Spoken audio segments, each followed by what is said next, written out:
tuweke enteekateeka ya Common Man's Party in the same regard.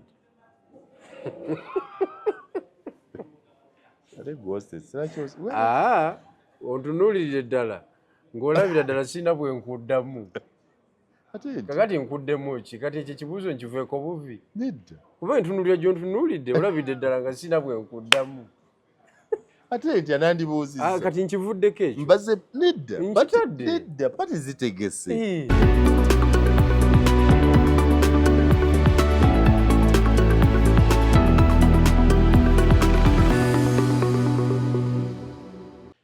Abaganda bawano bebaga nti emboozi tebankadde nkwaniza nate ku mukutu gwaffe guno gwa SML News Yugi nga bulijjo buli otya yonna gy'osinza okutulaba n'okutugoberera mwebale nnyo abatuwagira wano we tuli mwongedde nno bannange tuteekamu amaanyi Genero saagala ndowooza olumu kubanjagaliza kituufu nze sikulinaako tabu abantu bongedde okussa amaanyi mu kintu kyaffe kino akantu kaffe bongedde okukagoberera ate nsimba nnyo comments zebassa ku mukutu naye waliwo n'abo kati abampereza mu inbox yange naga nti wookutte weewe naga nti ekyandeeta mu kantu kukola mu revolution to revolutionize akantu sente temuli kyo ne general akimanyi okola nga abantu bakuvumira bwe naye nga sente temuli kyamaanyi naye omanya nti waliwo kyenkola lw'abantu bannange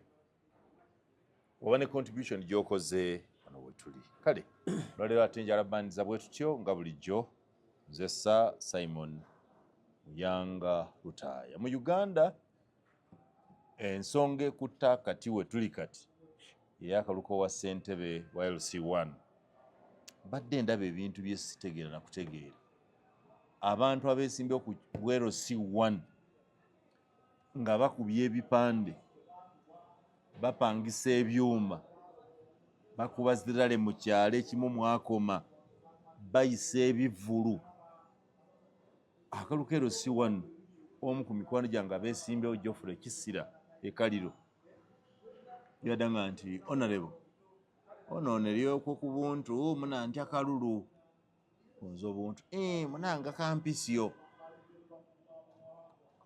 what are you saying? No ni eyoko buntu abantu ne baba 10,000 nga munonyezeyo ako 10,000 akagenda okugula akalulu ne mubuuzo ina abalonzi bameka nti ekyalo kyaffe kuliko abalonzi mu National Register 205 awo kiba kitakiranga Buyinda sub county 205 kati abantu 205 embaye n'emitwalo 25 b'emitwalo ngagati buli muntu ezezi newe nsina ogume kitundu in my mind I'm like era neyokerere gy'owulira wano we tuli emabega wa land stay gy'owulira eyo campaign za LC1 kituufu zitandise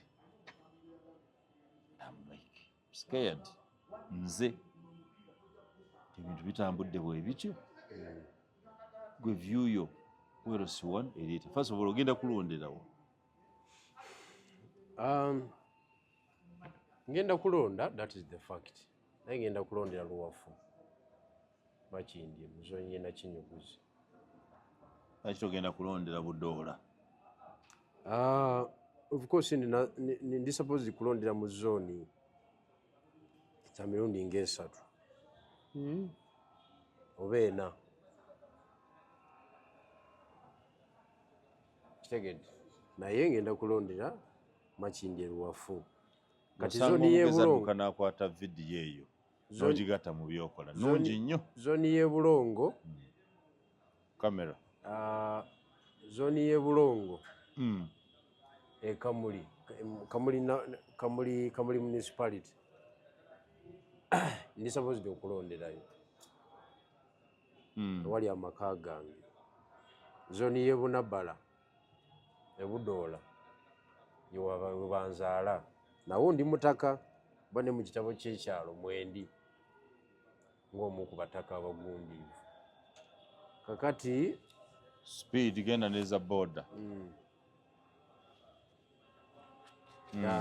kakati mweyo embeera nina ne zooni endala ye zooni kyeya wali ofiisi yange Kamuli banawo ndi mutaka so bijula tomanyi kugenda kulondera tebagambye luwafu nakinyuguzi kati ebyo badde osulawa nkulaga establishment yange where do you stay osubeera wa ayo yonna nsobola okusulayo where are you resident but I am a mutaka of nakinyuguzi zone I am a mutaka of Gangu B Busaabala waliwo omukazi ndinawo ennyumba maka mkyala erimu tebabala buli woolina nnyumba babala wali maka okiwulidde deni Bulongo Kamuli mu tawuni awo nansobola okulonderawo kuba eri gye nalondera kuba president ne MP gye neerondera naye ngenda kulondera luwafu juzi bwe bagamba nti tugende tutereeze enkalala z'abalonzi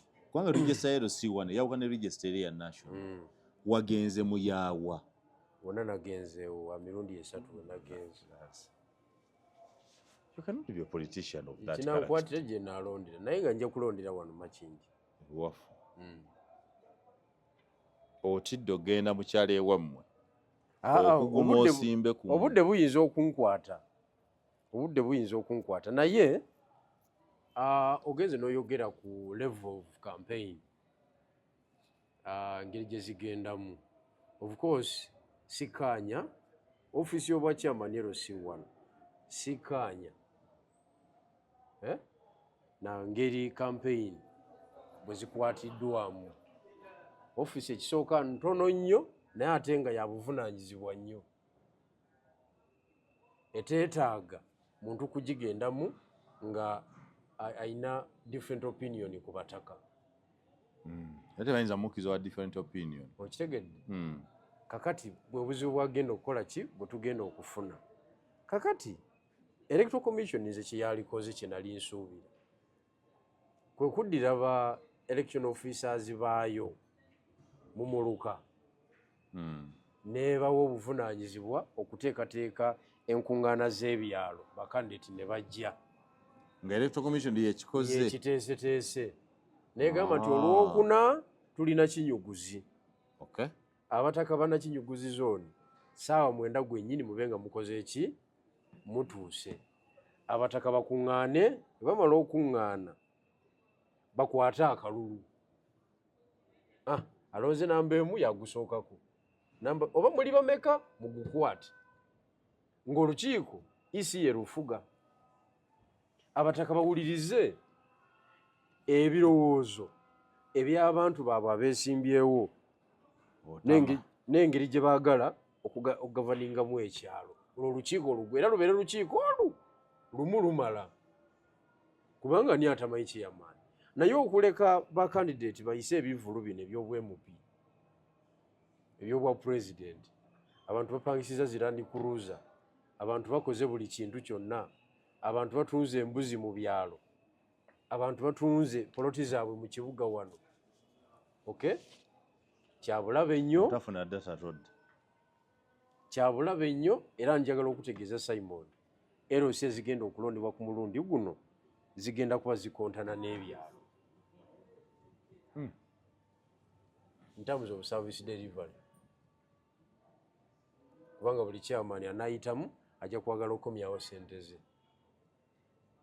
ate tekuli obwakyamani bwa Uganda kuliko omusala gwa mutwalo gumu buli mwezi si mwaka nno kyaika buli mwezi mutwalo gumu chairman afuna mitwalo 12 buli mwaka tulina ebyalo emitwalo 7,208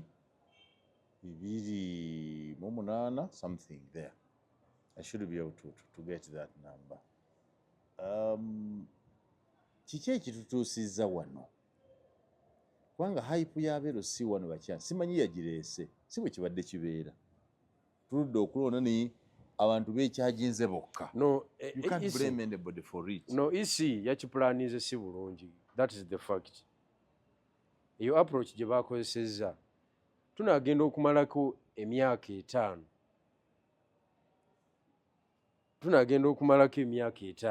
nga amaziga gali muzi zooni ez'enjawulo anti babadde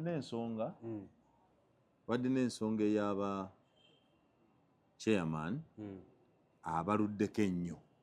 Waliwo ebyalo ebirina ssentebe ng'ewange gyensula yatandika ku 1986 mwami wa Lusimbi yaliko mukyaki zooni ekisaasi.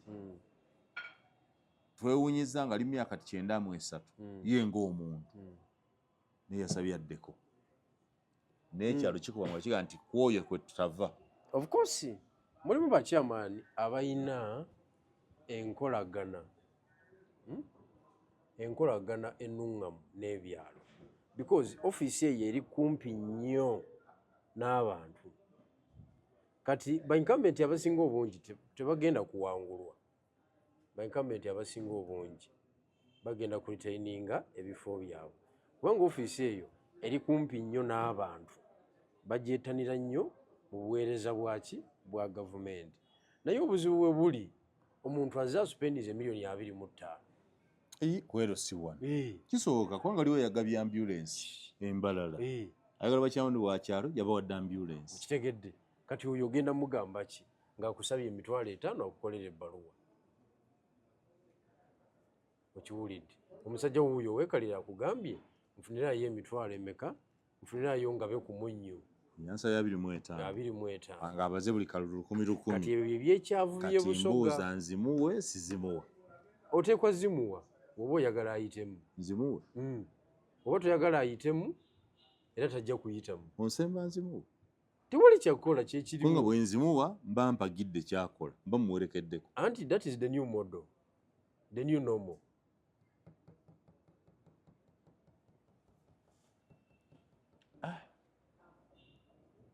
Okitegedde?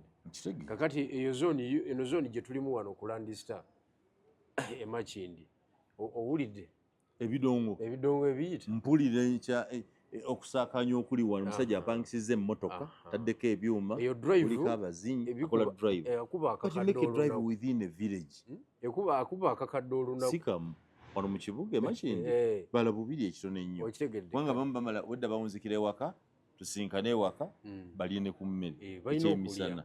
Kati kitegeeza agenda okuva mu kalulu nga $3 zigudde. Kati $3 zigudde lwaki taakusabe $5,000 nga akuwa ebbaluwa? Is it something you'd recommend nga mubagala okujja mu government if you took over from Mr. Museveni nga buga nti mukeera kola kumujjako, would you retain the LC ones offices? Yes, zina omugaso gw'amaanyi kubanga information yesooka, administrative unit yesooka nkulu nnyo. Waliwo ebintu ebyetaaga okubanga bimanyiddwa ku kyalo. Kakati MP tayinza kumanya nze ettaka lyange liyitawa, njawula ne Simon MP ali Kampala tuli eri tugabana ttaka. Wali kuteekwa okubeerawo omukulembeze ayina instruments of power eza government asobola okuwitnessinga that transaction kubanga omanyi obubbi bw'amataka obuli mu ggwanga, omanyi obukulupya bw'abantu, omanyi n'obulyazaamaanyi abantu okwefuula. Okitegedde? Kakati ffe tulowooza nga Common Man's Party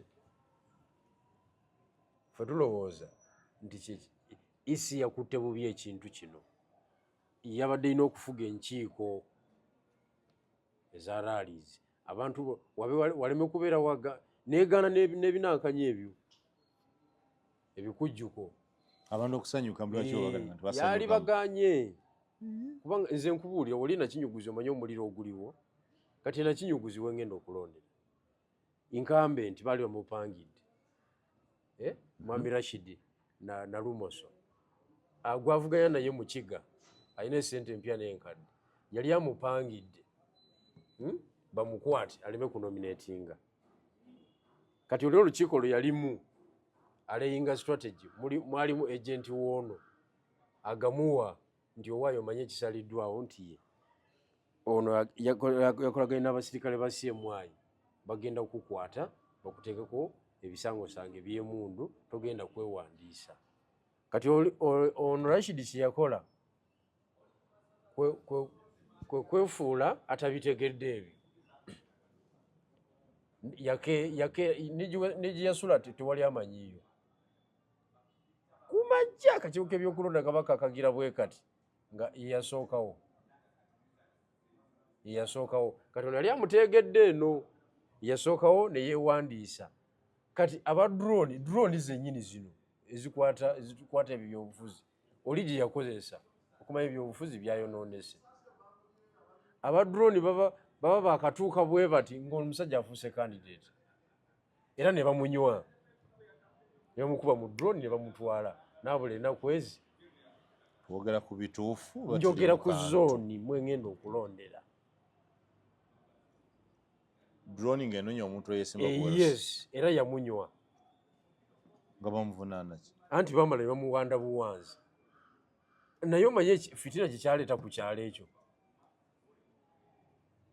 fitina eri wali enakinyuguzi era akalulu kaawo military eteekwa okubeerawo kalyoke kagende mu maaso kubanga oli yeesigamye ku maanyi ga state ate ono alina maanyi g'abantu ogenda kulonda ani ku bombi nja kulonda na Lumoso gwe baakwata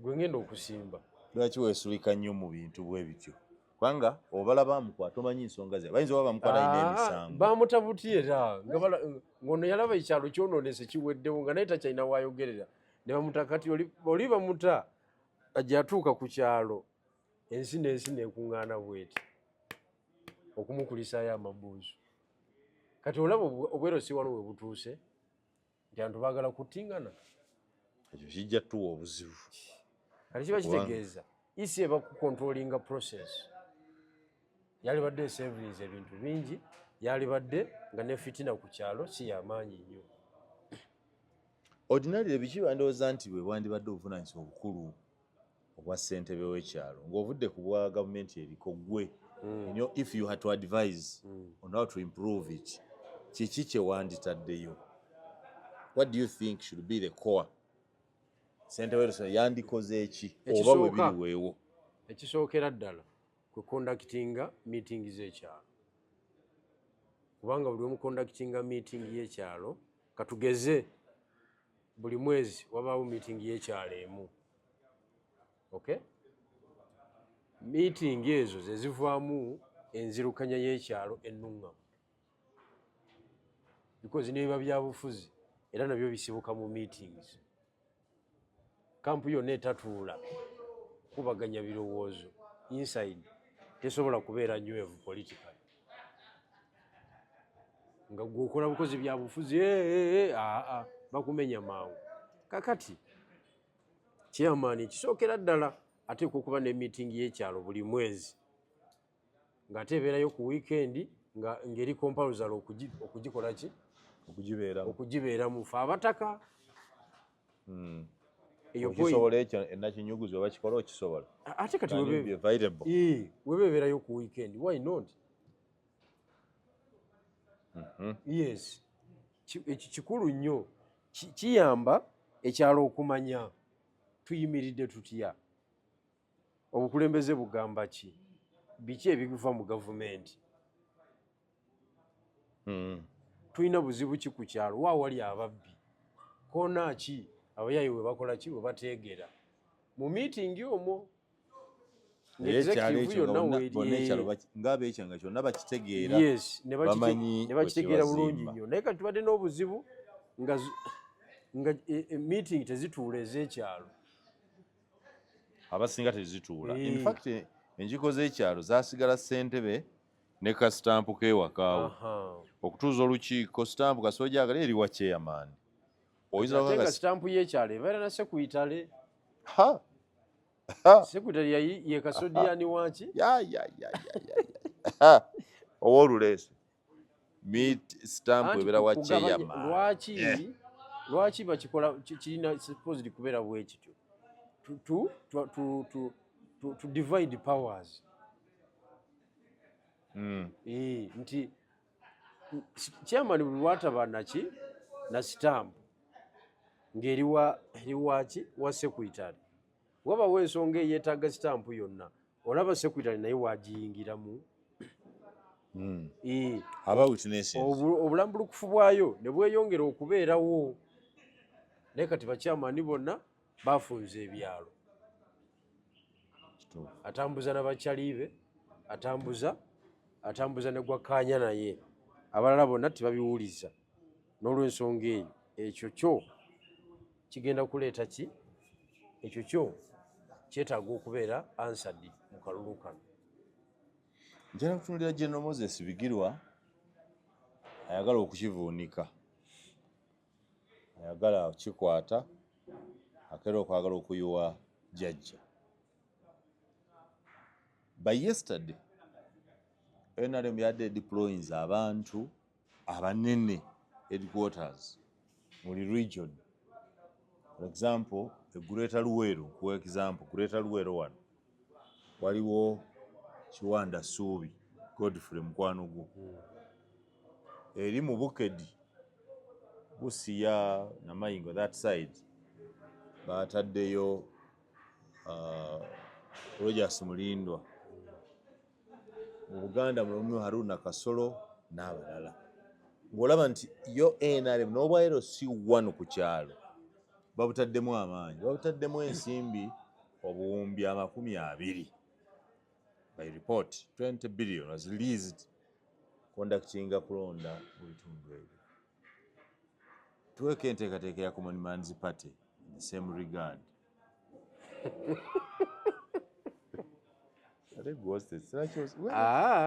Ontunuulirire ddala ng'olabira ddala sina bwe nkuddamu kakati nkuddemu ki kati ekyo kibuuzo nkiveeko buvi kuba entunuulira gy'ontunuulidde olabidde ddala nga sina bwe nkuddamu ate ntya nandibuuziza kati nkivuddeko ekyo mbaze nedda pati zitegese gw'otegese otya anti entunuulira gy'ontunuulidde olabira ddala galubiriza ezikoze obwo bwentyo bwentula buli nkikulekedde ekyo kuba olabira ddala nga sina bwe nkuddamu njagala okutegeeza bwana Simon nti Common Man's Party tuli strategic mu action zaffe ze tutekinga. Tukimanyi bulungi nnyo nti tosobola kuwamba buyinza bwa wansi obwerosi n'ebigenderako nga waggulu tolinaayo. Anti nkubuulira ffe kye tumanyi gwe kyomanyi kirala okiwulire so tosobola kuwamba wansi n'onywezaayo nga waggulu wakulemye oba nga tolinaayo kizibuzibu nejjajja kennyini okutandika okuzza obuyinza wansi enaba okulonda kubeereyo yamala kukwata waggulu n'anywezaayo. N'olw'ensonga eyo ffe strategically focus yaffe esinga eri tutegula tutya ekintu waggulu. Bwe tumala okutegula ekintu waggulu then we shall be able okuorganizinga okulonda wansi naffe tuwanguleyo. So mu bumpimpi akalukairo si wano pateyo tekaliimu mulimala kutegula mulimala kutegula waggulu ne mulyoka mufuna obukiiko bw'ebyalo. Nze nkubuulidde eyo embizimbe ebeera how do you build politics from up? Anti kakati theory yaffe yakolako wa yakola wa jjajja Kenyi yagikozesa yasooka tegula waggulu n'alyoka kirira wansi. Yes, in a democracy we are building elective politics mwe bandi balagala mubeeko n'omuntu ku kyalo atandikirwako. You want to start from it is not tenable because Museveni agenda okujjanga ne wansi eno yali yamobilizing abantu jjukira baamuwanga emmere mu byalo mu nsiko baali babyalo yali Luweero Triangle. Yes, bamwe si wokka yali Luweero Triangle wo wali akakiiko KNRC mu zooni eri gy'ogaye gye bagenda okulonda akandyoleka abayeekera NRC yajja amaze kuwamba okigedde kale wali akakiiko k'abayeekera abantu baali bamwogerako wansi nga bamumanyi Museveni yajja gugenda obuuzo evuga ajja gugenda obuuzo oba olusaniya tebalumanya abantu kukyalo wonna wopaakins nogaba olusaniya mubamanyi olaba tebakunnyonnyola abantu bamanyimu bameka mu Lusera bamanyi Munyagwa ne Bigiro mu NRA baali bamanyi bameka Ogaye Museveni bamugamba nga ajja. Bamanya nti Museveni ajja. Ali ne Bannaloiso ne Bakigongo Butafiire. Nga baboogerako. Of course basinga kwogera ku Museveni ajja. Abeekera ba Museveni ajja. Zisinabula ku mutanga nti ababigirwa bajja. Olusaniya balutegeera mwatambula ku Lusaniya. But when you talk about Lusaniya ntwaloza ku mmere. The first thing that comes to the mind is mmere. Nani atakolerera kulya? Katutandikire ku ggwe kennyini. Kantwala omukisa guno okutegeeza. Ndinawo okulya kwe kukusumbuwa. Okitegedde? Kunsumbuwa. Gwe mbuulira. You mean I struggle to get food? Kati gwe kyotutte. Obadde okimanyi nti olulimi olulungi mu byobufuzi lukola political language. Olulimi lusobola okunkonvinsinga okuwa akalulu. Ate kati nga lwakituuka. Ate bw'otagamba oba weekubye esasi mu kigere. Because bw'otawa gw'omanyi.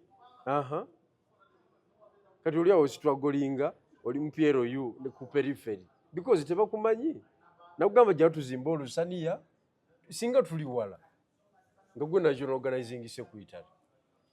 What? Wa Common Man's Party. Ebikola weebiri. Ebikola bazimba bizimbe. Omanyi kati nze Simon ogenda kunnyumira. Ng'oyo okutandika Omanyi ekyogenda okunnyumirako kiri kimu. Olinga Bannayuganda bensisinkana. Osinkana Munnayuganda nga tananakubuuza. Tibigirwa oli otya sooka kusaba ssente. Mwakola ekintu mwafuna ssente tuwe ku ssente. Olusaniya tuwe ku ssente. Naye bw'omugamba oke ssente kale weebale kuzaagala. Jangu tuzimbe. Andi twakola ekintu twafuna ssente. Ekiruufu mwakola. Andi kakati oli bw'omugamba jangu tutambule ffenna tuzaagala. Jangu tuzimbe. Otya okugamba nti mwakola ssente? Nkuwadde kyakulabirako. Ekyo baogera kiru mwapangira ne mukola ekintu ne mufuna ssente. Nange ntyoga nedda bigirwa mwakola ssente. Gwe baakusasula mmeka? Abaani nze nali mu kintu kyamu. Sali mu kintu kyamu. Gwe kyewalimu. Anti gwe kyotya gwogamba oyita gwe kirimu gwe kyolimu kye kisavu n'okusinga ekyafu.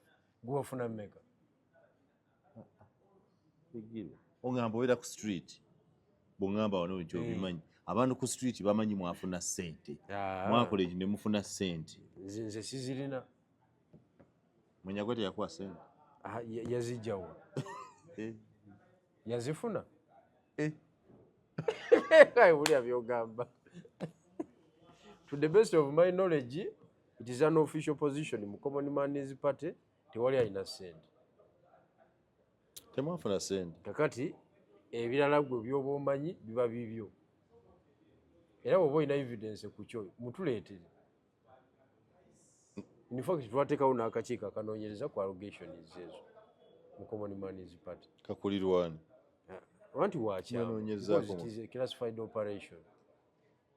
Sikitegeeza tamanyi nga mwafuna ssente. Ate nze Secretary General. Temwafuna ssente. Tetwafuna ssente. Era yena waba waliyo yazigaba nga looza wadde Common Man's Party tezituukanga. Era tetuzimanyi. Onyumya ne president wo. Are you at? Are you talking? Why not? We call each other? Why not?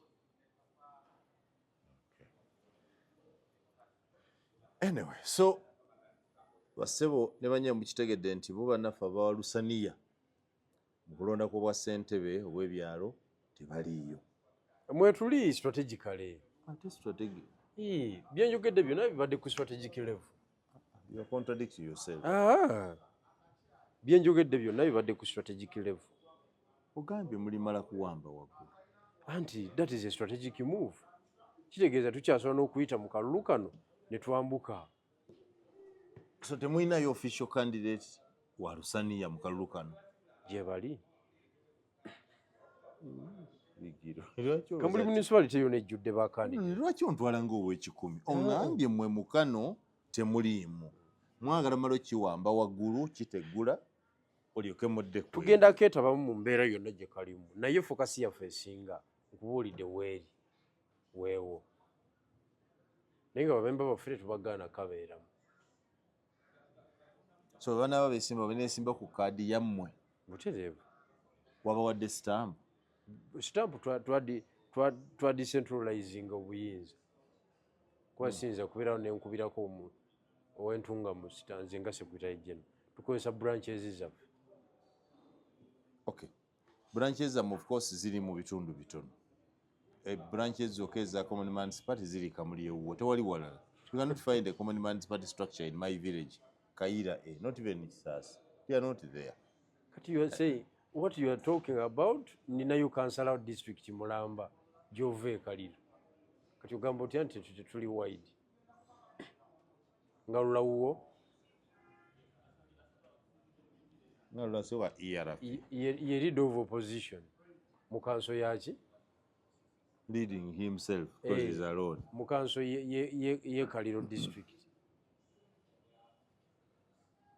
omanyi lwaki nkubuuzizza oba muli mu kalulu kano party zonna eziri serious all serious parties basecretary general baazo essaawa tebafunika bali ku ground bawenja kalulu bwe nkulabye ng'oli ku Land Star kubireeta ddonga akubuulire waali ali ggulu tumukubire nkubuulire waali todonga ali ggulu anoonya kalulu taliyo mu ofiisi kitegedde lubongo yabali bizi banoonya kalulu bagamba nti muleeta ambuleera nga temunnayogera kati lwaki mbuuza nti waliwo wano abantu boloosa nti ogenda Kitego. By the way, there are many people who for purpose of either naivety balina hope tugenda kufuuka munene mu gavumenti yani gwe ate munene ntya seeno abakwagala by the way abakwagala bena baga nti Bigirwa aleme kwerumya mutwe ayingire gavumenti eno neriwa ini ya Mwami Museveni ya jajja you work from within abantu akagwaza gamba olinde eyiyo fenna ne kubireete eyiyo tewali kye watandiseeko okukola fenna tunaggwera mweno okiwulidde gwe wagenda sooka osaavinga eggwanga lyo naffe tujja kale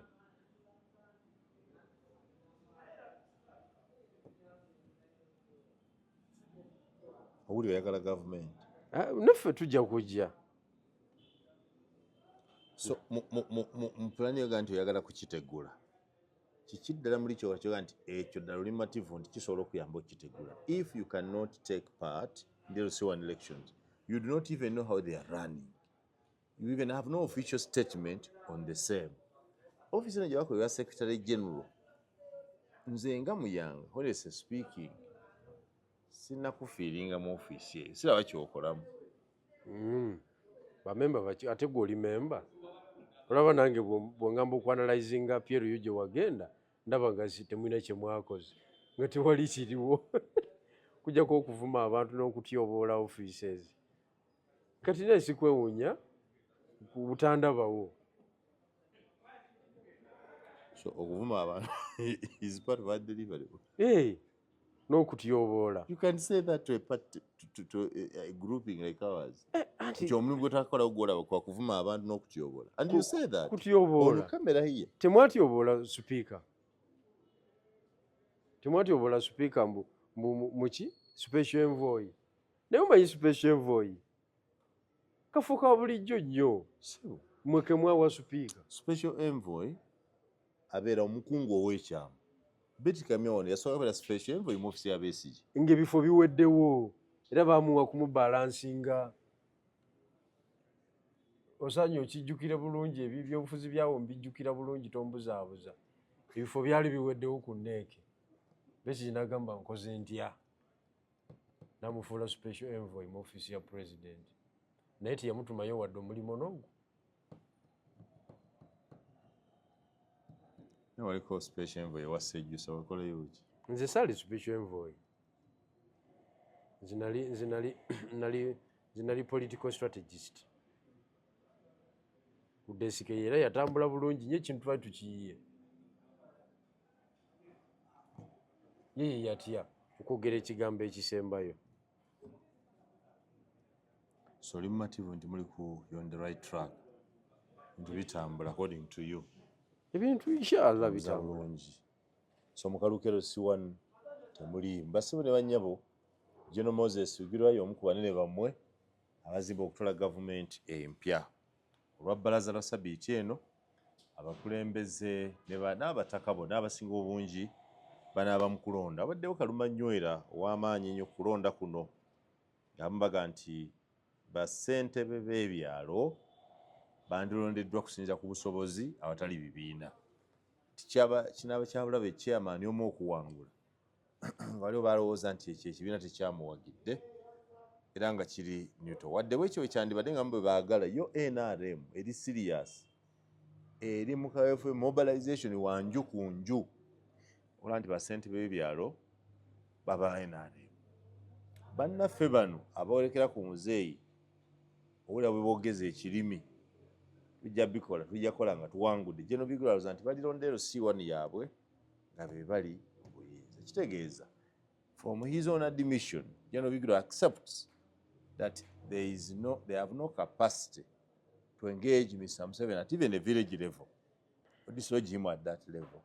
The same people cannot dislodge Museveni at the village level are promising you rosaries that they will dislodge Mr. Museveni from power. Those NRM kyekoze kwe kuba kunamya. Bw'okunama oswala nnyo. NRM has demonstrated that you have no claim on the population. You fear the population. You cannot even take part in a grassroots election ku kyalo for fear of being embarrassed. That is your analysis. Era webale gikola. Naye nze ka maintaining a position yaffe ng'ekibiina. Our primary mission now is kutegula kintu.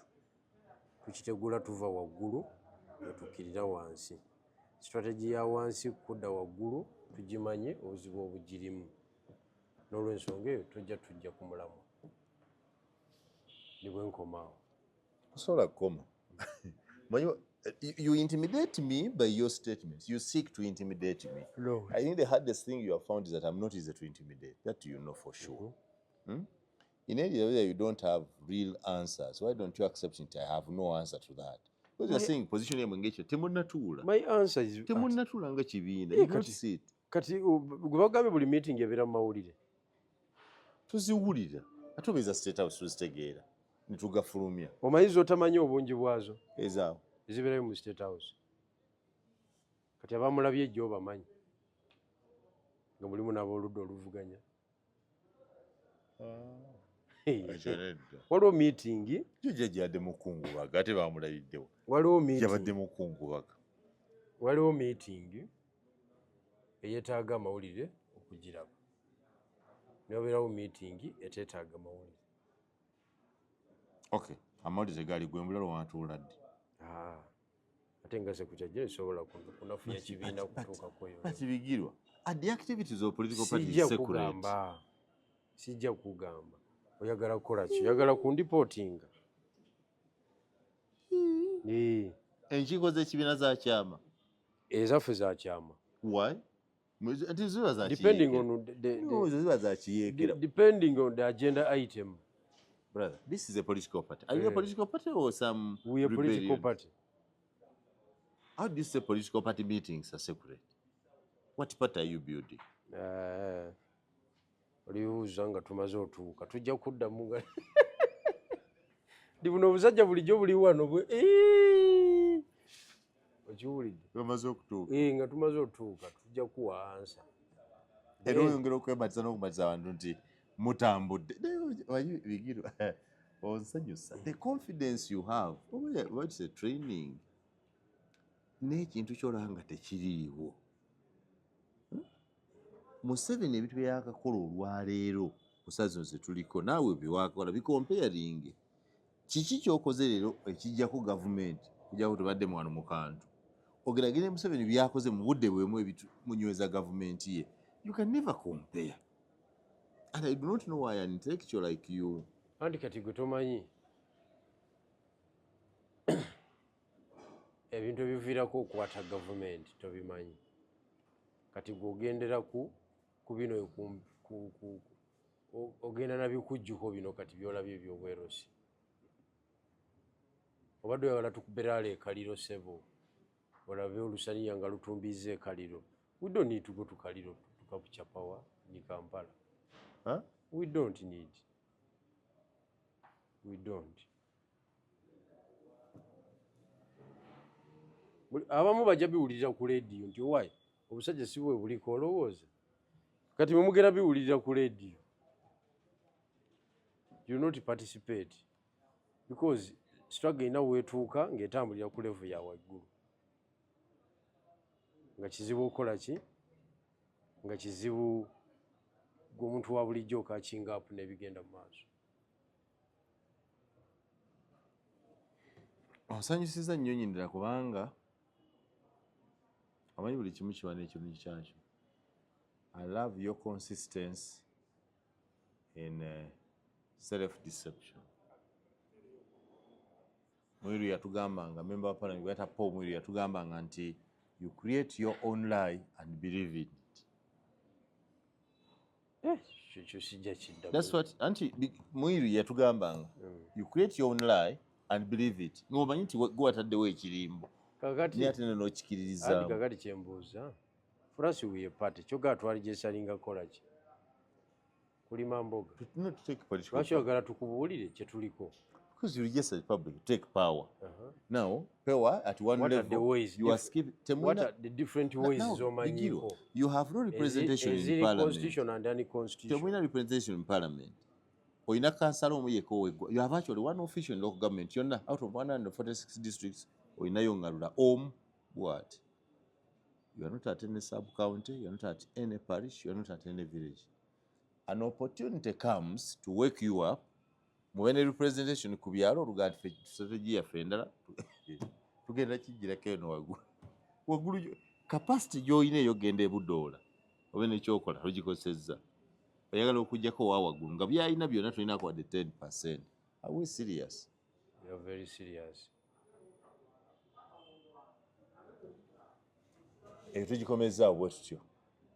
Musajja wammwe mukalukalu tajja busera mugumu ddala naye ng'ekituufu kiri nti akaluka bweru si wano.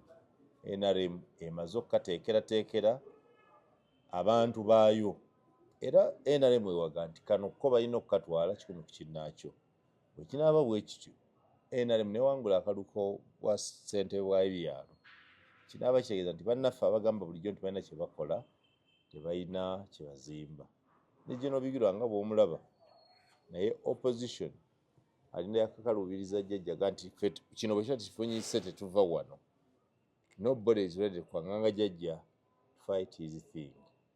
Olwokuba Bigirwa ye mukwano gwange ate omugenyi waffe saagala munyiiza yatukome wano. Amulagiza nti yo Common Man's Party kaluka bweru si wano teriimu tenayo mulama tena deployment tewawaddewo na nsimbi zikola. Gwe balwanyisa okwagala okutegula asindisa abantu buli wamu era akalo katambula kana agenda okuggwa nga basinde byala basinga obungi yabakkiriza NRM. Tulida ne Bigirwa sabbiiti ejja nga kaluka wedde okumubuuza bameka ava mu kibiina kyabaayita naye nga ndowooza nti obwavu tujja bakiza kwetaba mukaluka. Bwe tumaliza leero nze Simon Yanga Lutaya.